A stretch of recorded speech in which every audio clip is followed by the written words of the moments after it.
Hello viewers, welcome to filmi craft. நான் உங்கள் அருண். இந்த எபிசோடில் நம்ம பார்க்க போகிற படம் 2019 ஒரு இங்கிலீஷ் க்ரைம் த்ரில்லர் படமாக வெளியான தி குட் லையர். இப்போது இந்த படத்துடைய ஒன்லைன் ஸ்டோரி என்ன அப்படின்னு நீங்கள் கிளியராக பார்த்துருவோம்.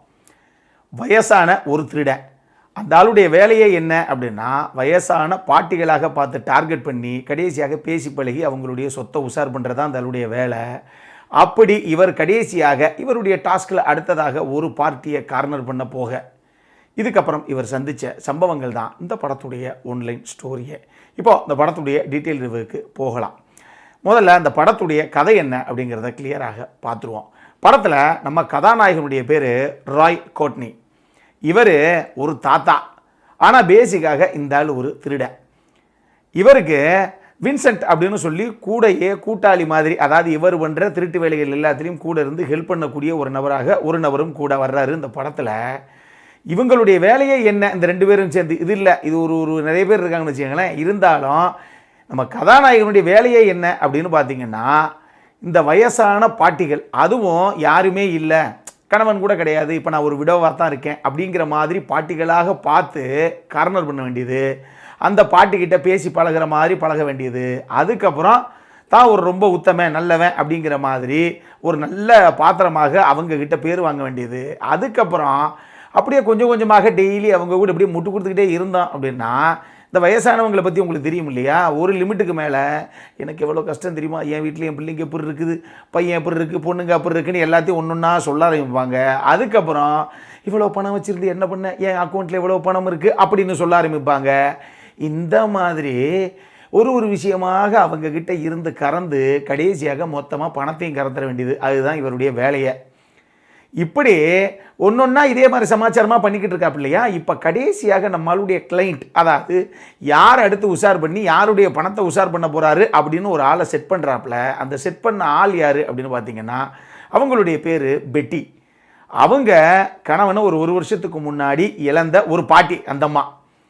இப்போ படத்துடைய ஆரம்பத்திலேயே ரெண்டு பேரும் ஆளுக்கு ஒரு பக்கம் லேப்டாப்பில் உட்காந்து இந்த ஆன்லைன் சேட்டிங் டேட்டிங் ஆப்பில் பேசுகிற மாதிரி ரெண்டு பேரும் பேசுகிறாங்க.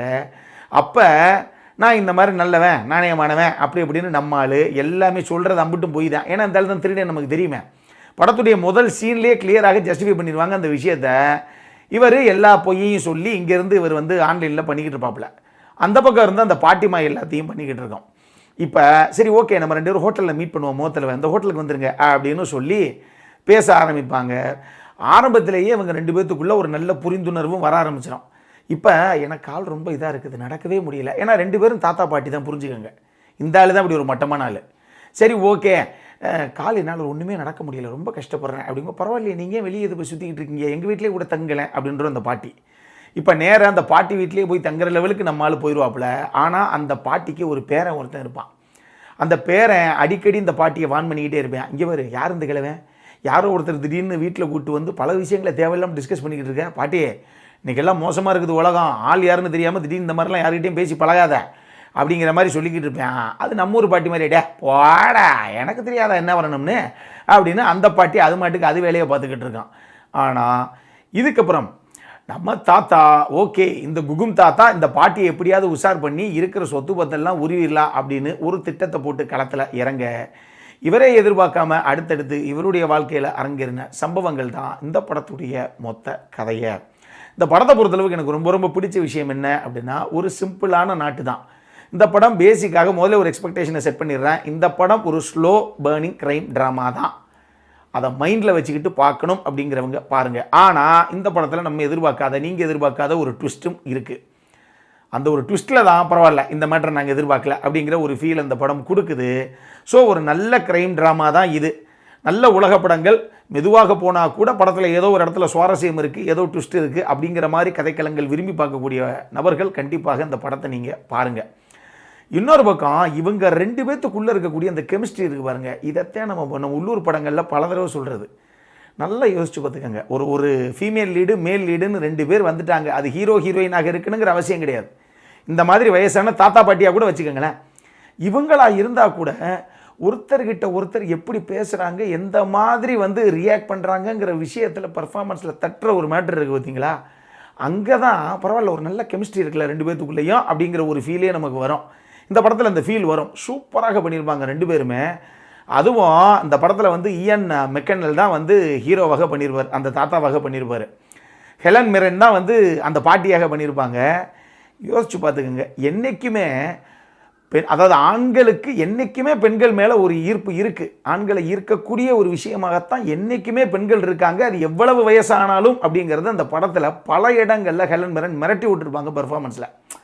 அவங்க ஒரு ஜாலியாக அப்படி கேமரா பார்த்து திரும்பி பார்க்குற ஒரு ஷாட் ஆகட்டும், அவங்க ஒரு சில விஷயங்களை எப்படி பண்ணுறாங்க அப்படிங்கிற விஷயமாகட்டும், கண்டிப்பாக எதனால பெண்கள் மேலே ஆண்கள் காதல் வயப்படுறாங்க அப்படிங்கிறத நம்ம ஒத்துக்கிற மாதிரியே இருக்கும். இத்தனைக்கு அது ஒரு பாட்டியம்மா.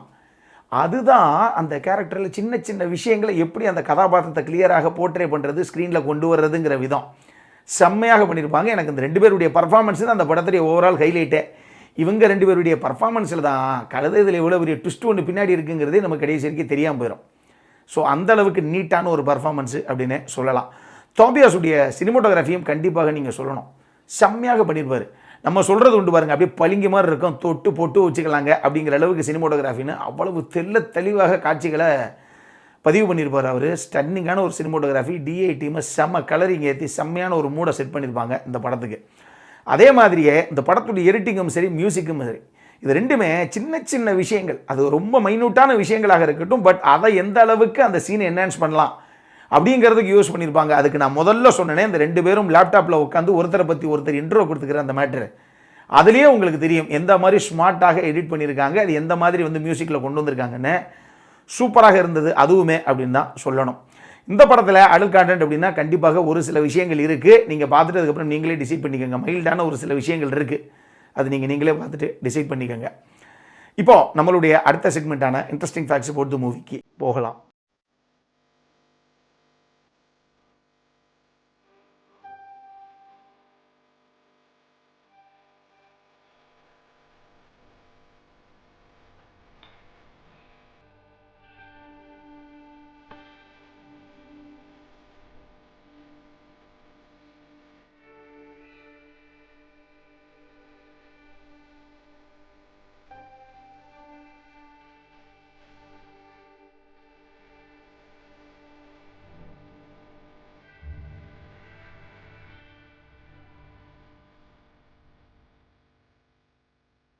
இந்த வீடியோ பிடிச்சிருந்தது அப்படின்னா லைக் பண்ணுங்கள், உங்கள் ஃபேமிலி அண்ட் ஃப்ரெண்ட்ஸ் எல்லாருக்கும் ஷேர் பண்ணுங்கள்.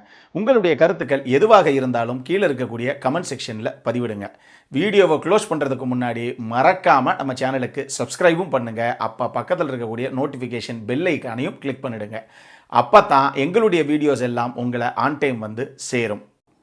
இதே மாதிரி இன்னொரு வீடியோவோட அடுத்த முறை உங்களை சந்திக்கிற வரைக்கும் இட்ஸ் அருண் சைனிங் ஆஃப்.